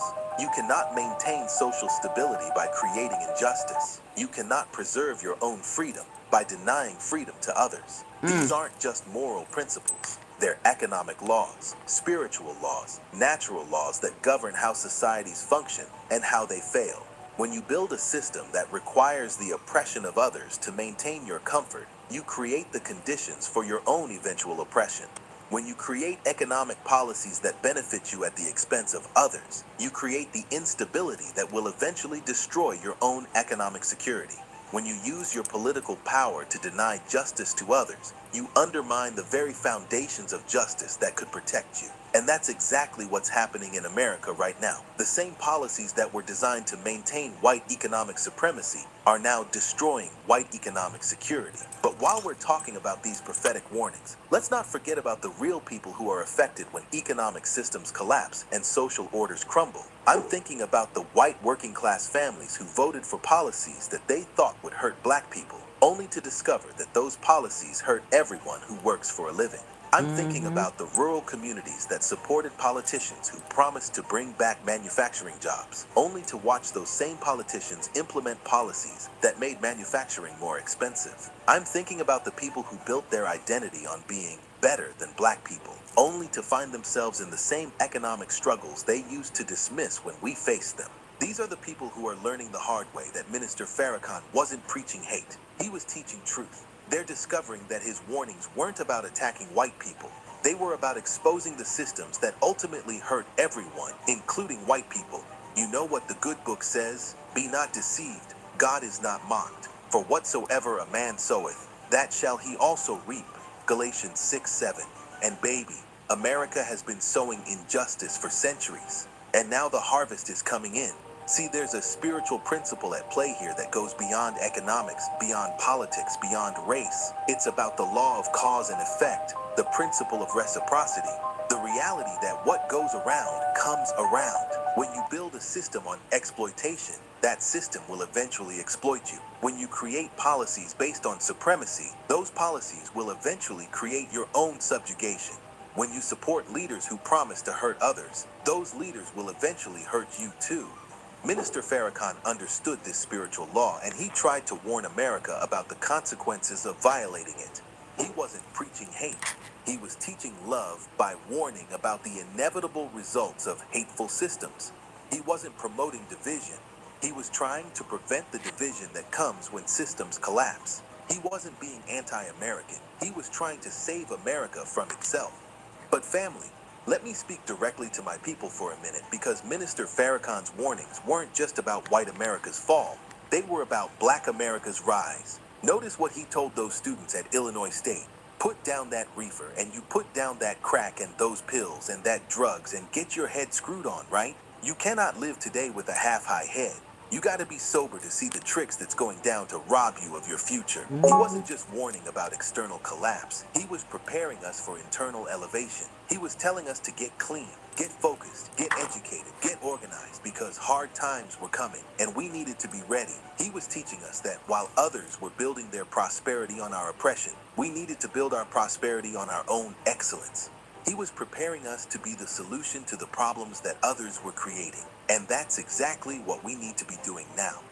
While others are collapsing under the weight of their own contradictions, we need to be rising through the power of our own preparation. While they're crying about economic hardship they created, we need to be building economic independence they can't destroy. While they're learning the hard way that supremacy is unsustainable, we need to be demonstrating that justice is inevitable. Now, let me tell y'all something else that Minister Farrakhan said that's particularly relevant to our current moment. Stop all this talk about I am an alpha, I am an omega, I am a kappa, I am a sigma, I am a delta, I am an AKA. What is that? But more Greek letters. Jesus said, I am alpha and omega, the beginning and the ending, saith the Lord. Come together. Stop all this talk. Stop all this talk about I'm a Baptist, I'm a Methodist, I'm an Episcopal, I'm a Jehovah Witness, I'm a Church of God in Christ, I'm holiness, I'm Pentecostal. Stop that kind of talk. Y'all, the minister was calling for unity decades ago, warning us that our divisions were making us vulnerable to the very collapse we're witnessing now. He was telling us to stop fighting each other over Greek letters and denominational differences and start working together for our collective liberation. He was preparing us for a time when we would need each other more than ever, when the systems that others depended on would fail and we would need to depend on ourselves. And that time is now. While others are learning that their systems are unsustainable, we need to be building systems that are unshakable. While they're discovering that their divisions are destroying them, we need to be demonstrating that our unity is strengthening us. While they're facing the consequences of building their identity on supremacy, we need to be reaping the benefits of building our identity on justice. But here's what's really wild about this whole situation. The same people who dismissed Minister Farrakhan's warnings are now living in the reality he predicted, but they still won't acknowledge that he was right. They're experiencing economic collapse, but they won't admit that their economic system was unsustainable. They're facing social division, but they won't acknowledge that their supremacist ideology was divisive.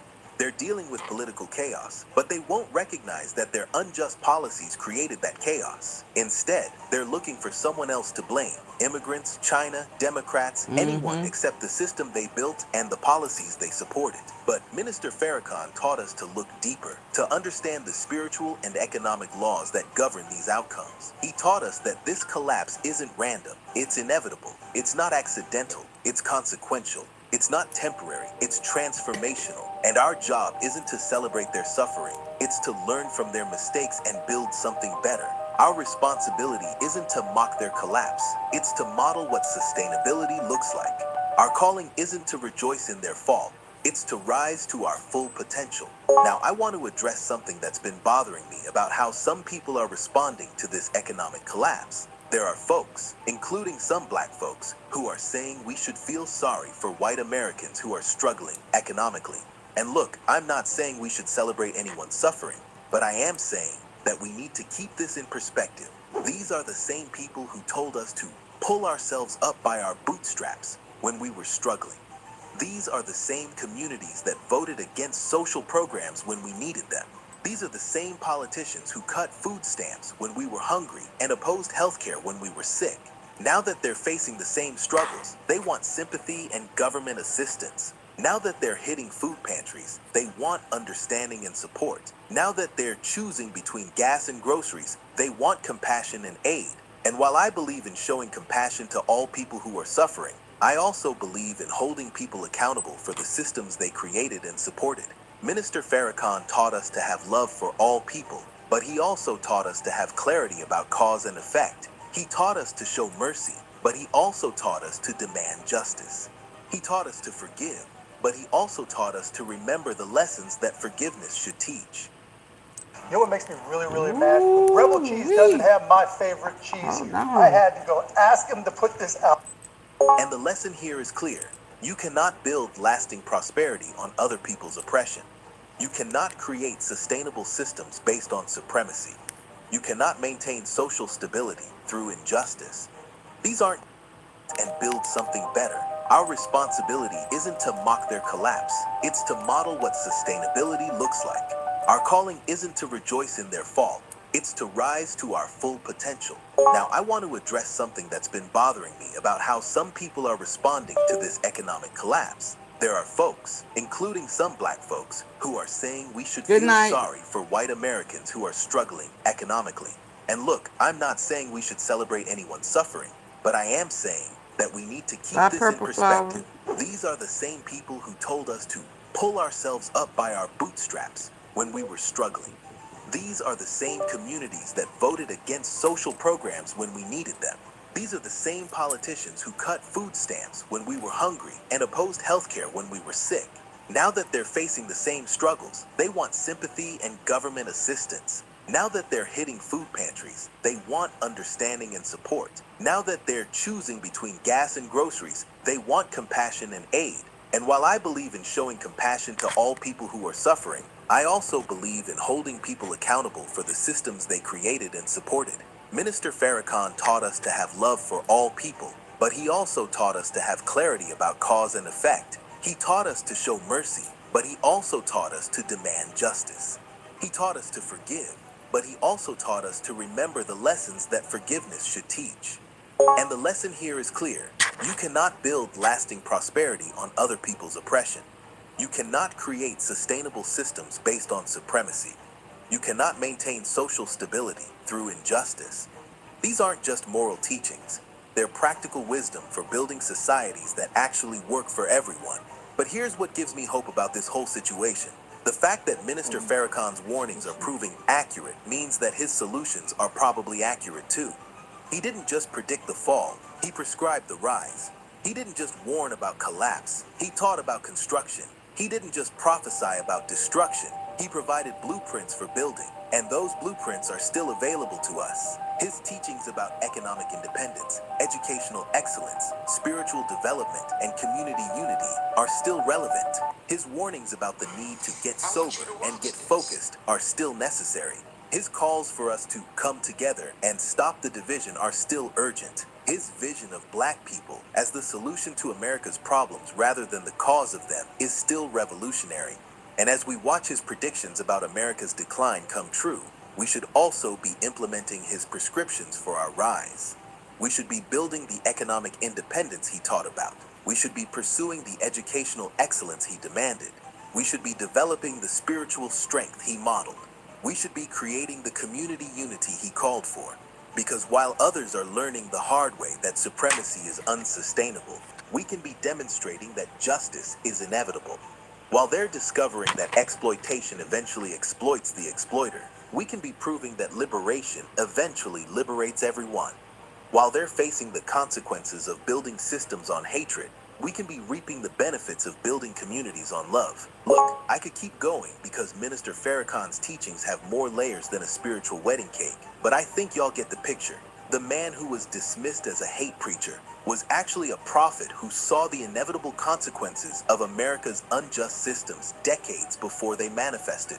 The warnings that were labeled divisive rhetoric were actually diagnostic analysis of economic and spiritual laws that govern how societies rise and fall. The predictions that were called anti-American were actually pro-human insights about what happens when you build prosperity on other people's oppression. And now we're watching those prophecies unfold in real time as white America faces the economic collapse that Minister Farrakhan warned about, while black America has the opportunity to rise through the preparation he prescribed. As my grandmother used to say, a hard head makes a soft behind. And America's hard-headed refusal to listen to prophetic warnings has led to the soft economic foundation they're standing on now. But real talk, this is bigger than just one minister's prophecies or even one country's economic collapse. This is about understanding the spiritual and economic laws that govern how systems work and how they fail. This is about recognizing that justice isn't just a moral ideal. It's a practical necessity for building sustainable societies. This is about learning that you cannot maintain your own prosperity by denying prosperity to others, that you cannot preserve your own freedom by restricting freedom for others, that you cannot ensure your own security by creating insecurity for others. Minister Farrakhan understood these laws, taught these principles, and warned about the consequences of violating them. And now that his warnings are proving accurate, maybe it's time for America to start listening to his solutions. Maybe it's time to acknowledge that the man they called a hate preacher was actually teaching love. Love for justice, love for truth, love for the kind of society that actually works for everyone. Maybe it's time to recognize that his divisive rhetoric was actually unifying wisdom. Wisdom about how to build communities that don't collapse under the weight of their own contradictions. Maybe it's time to understand that his anti-American warnings were actually pro-American prophecies. Prophecies about how America could fulfill its promise instead of betraying its principles. But whether America listens or not, we need to keep implementing the solutions Minister Farrakhan taught us. We need to keep building economic independence, pursuing educational excellence, developing spiritual strength, and creating community unity. We need to keep being the solution to the problems that others created, the stability in the chaos, hope in the despair that others generated. We need to keep rising while others are falling, not because we want them to fall, but because we refuse to fall with them. We need to keep demonstrating that there's a better way to build societies, a more sustainable way to create prosperity, a more just way to organize communities. And we need to keep teaching these lessons to anyone who's willing to learn, regardless of their race, their background, or their previous mistakes. Because that's what Minister Farrakhan taught us, that our liberation is connected to everyone's liberation, that our rise can lift others up, that our success can show others how to succeed. This is Chronicles of Blacks reminding you that prophecy isn't about predicting doom. It's about providing hope through preparation. Minister Farrakhan didn't warn about America's fall because he wanted it to happen. He warned about it because he wanted us to be ready when it did. He didn't predict white America's collapse because he hated white people. He predicted it because he understood the laws that govern how systems work and wanted everyone to build better systems. He didn't teach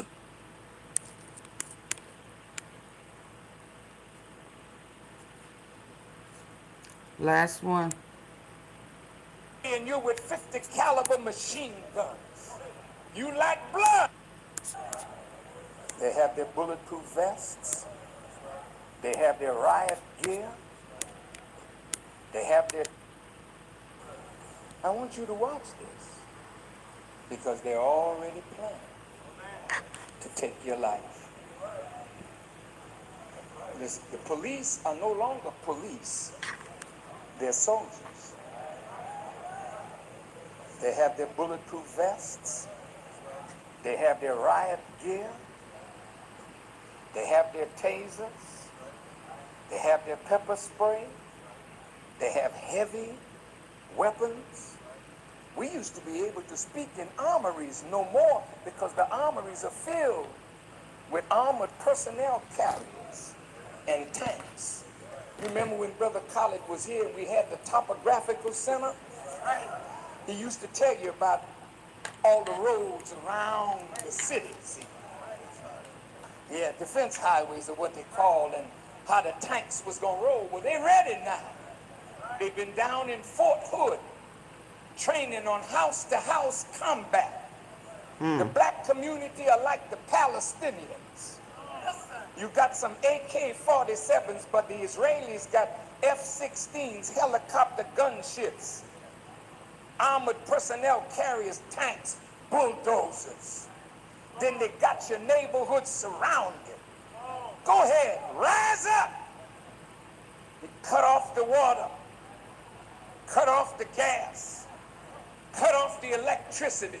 Oh, they don't know nothing about that. Truck in. You rape the supermarket until there ain't nothing there. A few days you're hungry. And he said, come out. Come out. The helicopter gunship flying over Watts. The helicopter gunship flying over East LA, spraying you with 50 caliber machine guns. You like blood. They're attacking me again because I'm holding them accountable and because I'm doing my job. I've spent my entire career. Blood, huh? Let me tell you what the Bible says.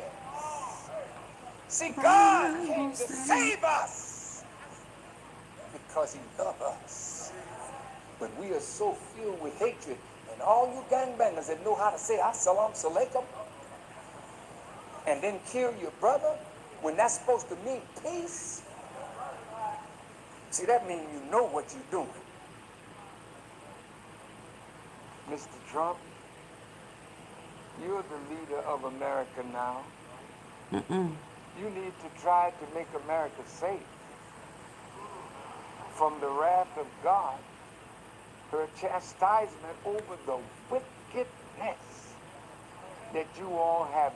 Brother, when that's supposed to mean peace, see, that means you know what you're doing.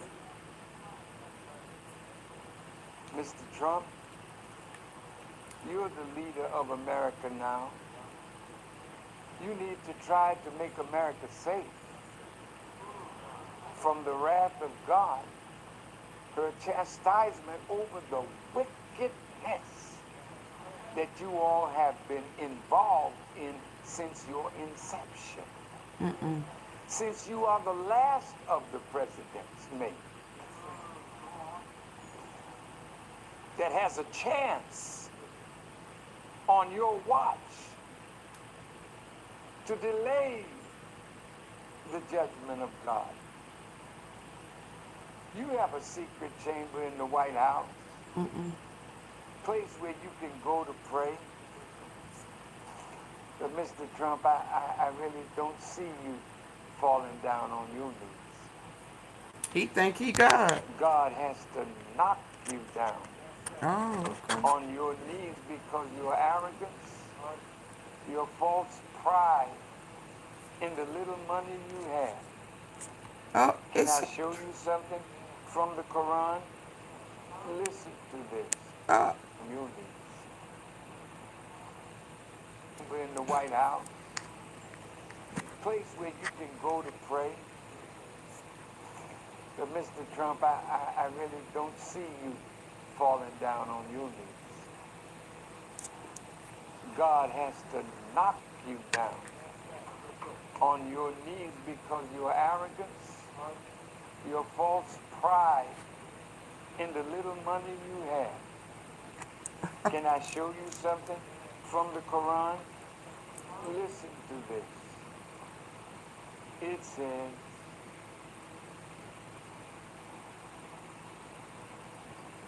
all that a man has of the wealth of the earth, if he had it in his hand and the like of it with it, they would gladly ransom it in the day of resurrection to keep the chastisement of God away from them. Oh, no. Mr. Trump, you won't bow down on your own,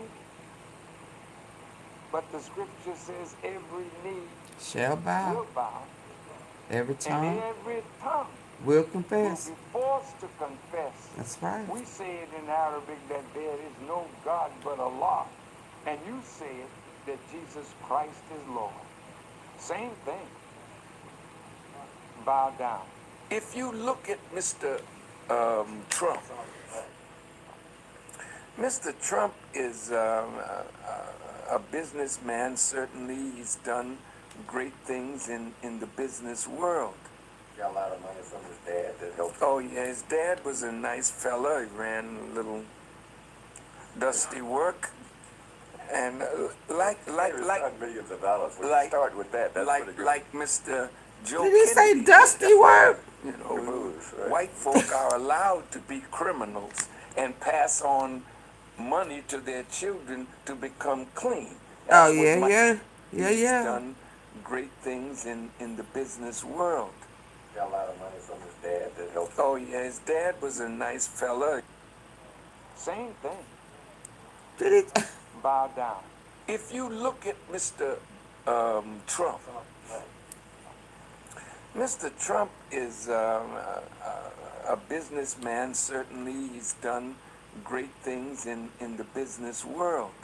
Got a lot of money from his dad that helped. Oh yeah, his dad was a nice fella. He ran a little dusty work. Dusty And work. like millions of dollars. We like start with that. That's pretty good. like Mr. Joe Kennedy did. That's right. You know, moves, right. white folk are allowed to be criminals and pass on money to their children to become clean. That's what Well. Michael Corleone was trying to do. But Yeah. Frank Lucas and none of our brothers who've done great in the drug culture, they were not allowed to have any money to pass on to their children that they could build on the era of the father that made something better for the children. But Mr. Trump Well. is tearing away the skin of the onion of white civility. And the more he pulls the skin of that onion back, he's beginning to show something in the character Right. of the whites that follow him. That they don't care what he says. He Facts. can say one thing this minute, another thing the next minute, and you could see that the man has a little problem. Telling the truth. A little problem. Little problem. But he is exacerbating He done woke me up. the race situation in America. And He got I a will little problem. guarantee you, if he becomes president, you could see that the man has a little problem. A little problem. But he is exacerbating the race situation in America. And I will guarantee you, if he becomes president, Well. if he becomes president, he'll take America exactly where America is heading. He'll take you there on a rocket ship. How can a man say he's not a thug, he's a diplomat, he's a president, we'll go into Iraq and we'll just take the oil? See, that's the thug coming out. That's that part of the nature of the beast. That's manifest. Some of you all might not have agreed with Minister Louis Farrakhan for his rhetorics, but honestly I'll say Minister Louis Farrakhan has been a good example to the black. He openly said, me and my people. He says, Pharaoh was talking before his demise, and he openly said, me and my people are wicked. And when you get leadership that is not rooted in justice, then they begin to make the people just like themselves. That's right. Be careful, America. You're headed into the abyss of hell. And if you make a mistake in choosing your leaders, maybe you'll go there faster. Now back to President Trump coming to Chicago. See, you told Rahm Emanuel, clean it up, or I will.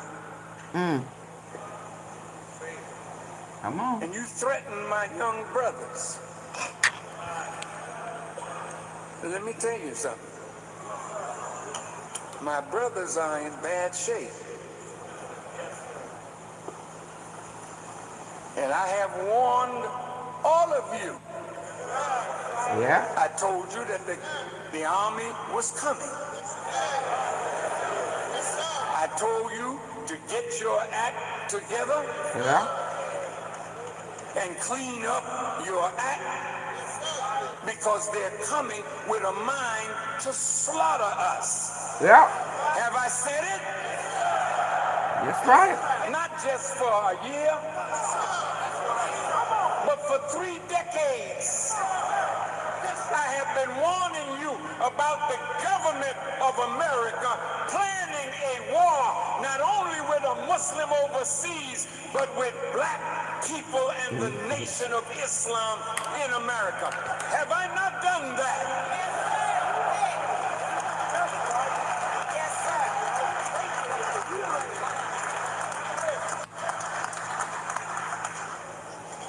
Now, Mr. Trump, you can come. And you can bring your army. But if you read this book and know what your people have planned and are carrying out against young black men, then you come. But I'm going to warn you, Mr. Trump. This is not a forsaken people.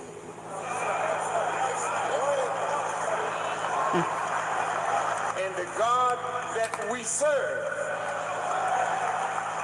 has promised us that he would fight our battles. Right. We don't have no gun to equal yours, but we got a God. Check out the West Coast.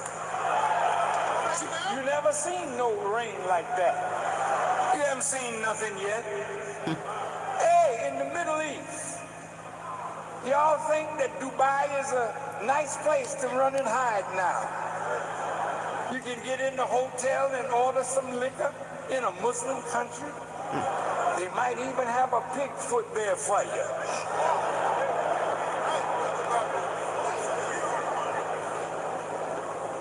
But they woke up one morning a week or so ago in Dubai with 10 inches or 10 centimeters of snow on the ground in the desert.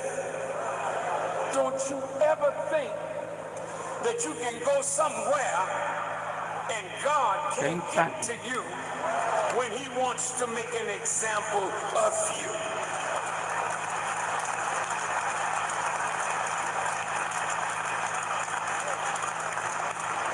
Hey, Virginia, I'm sorry I didn't see you. Trump,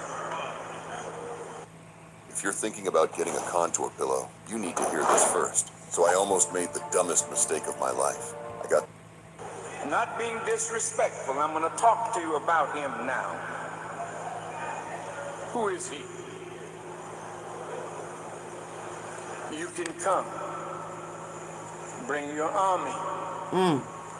But if you slaughter my little young brothers, watch what God will do for you, Mr. Trump, and for the country that you said you want to make great again. That's not going to happen, Mr. Trump. America will never be made great again. Her days of greatness are over. The God of justice has come. And America now has to pay for what she has done. That's right. She has a debt. You know that Trump could not have ascended to be president without the permission of God?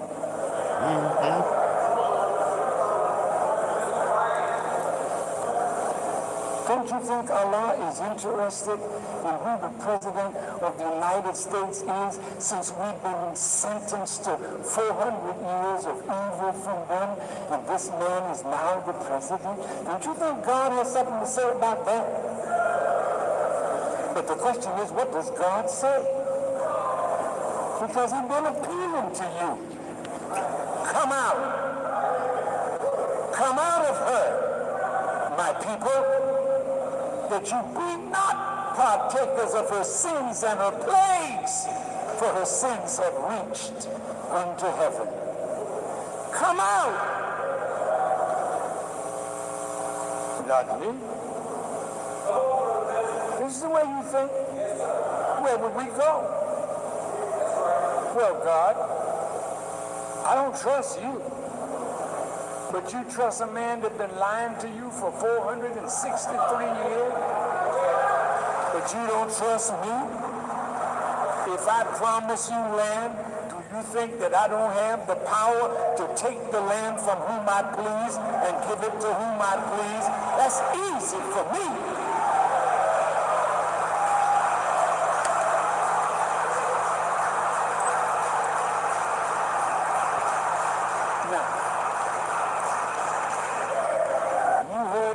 Elijah, and you heard Malcolm. We didn't talk about integrating the white people. We talked about separation from them. Okay.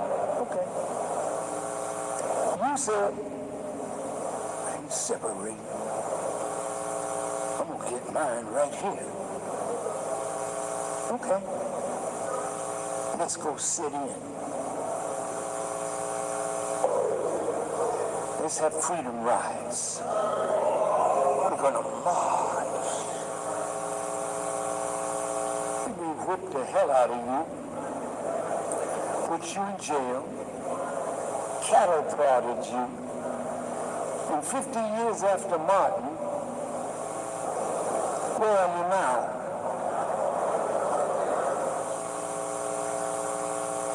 No progress. Oh yes, we've made progress. Because we can eat in any white restaurant and live in any white neighborhood. We paid a price for this. But every time you moved in, they moved out. They were angry, they moved out. Every time you made advancement at their expense.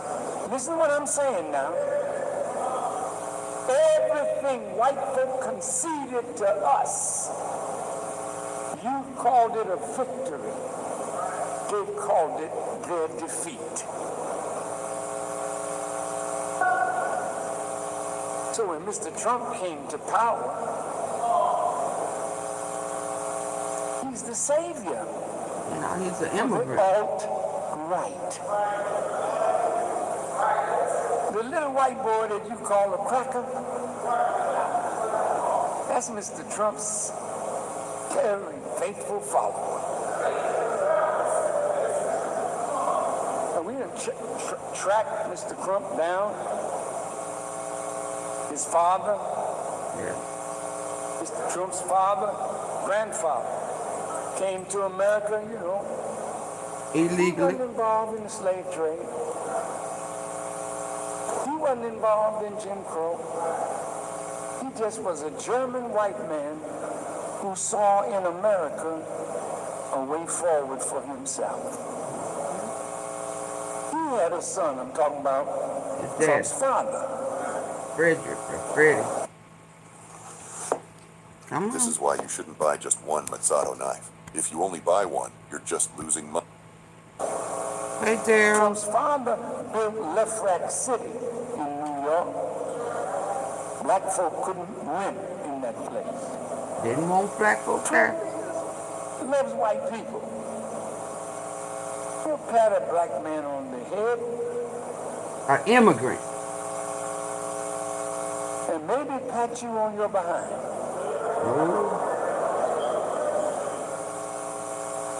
We may suffer from diarrhea,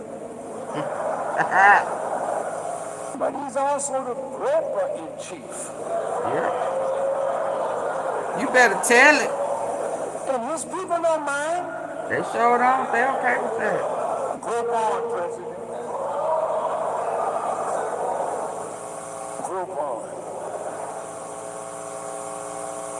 Hey, man, you standing up now. Bless your heart. And the flag is on the field. And Kaepernick, with all his white showing, like Farrakhan, he takes a knee. And the others say, I'm taking a knee too. And Mr. Trump comes out, I long for the day. And when they disrespect our flag, you would say to that son of a, you're fired! And with a lot of force, fired!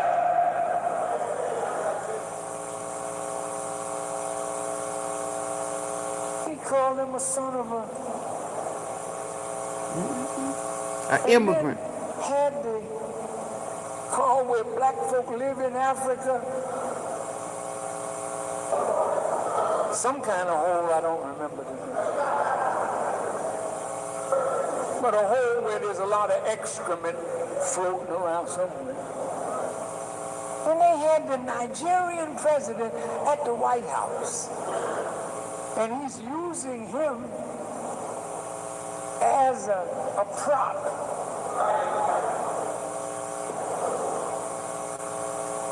He thought he was gonna bully him.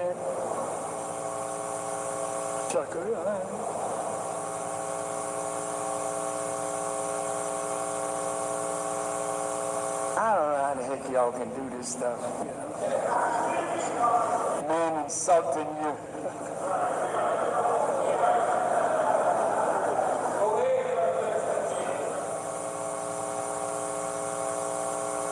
Then he got about $12 billion or more from the president buying weapons. Y'all can't see, can you? Oh, yes, I can. Now look at this. See, you want to take down the statue of Robert E. Lee? You telling white people you can't fly the Confederate flag? What do you think these white folk think? And when that policeman pulls you over, see, his heart is to kill you. Yeah.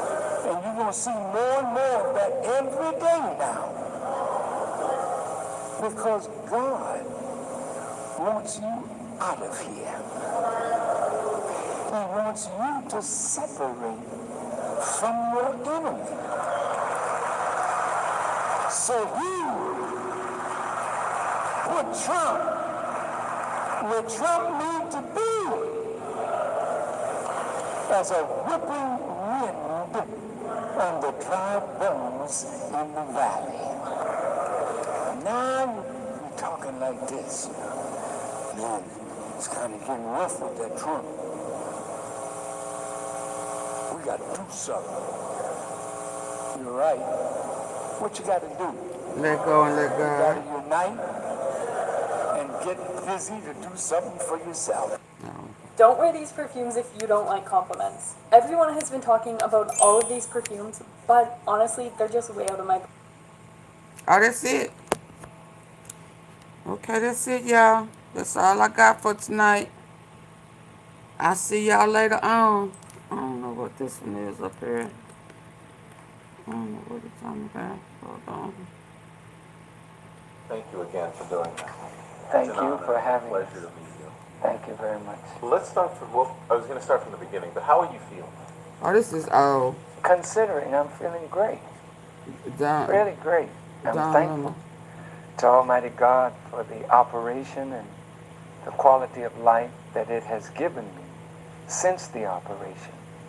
This So is I'm old. feeling 100% better than I was feeling before the operation. And I'm looking forward to getting stronger and better each passing day by the grace of God. When you say considering, what do you mean? Well, before the operation, I was in very bad shape. Okay, As y'all, I'm you finna go to may have sleep. heard, Good night. I had seed implantation for prostate cancer.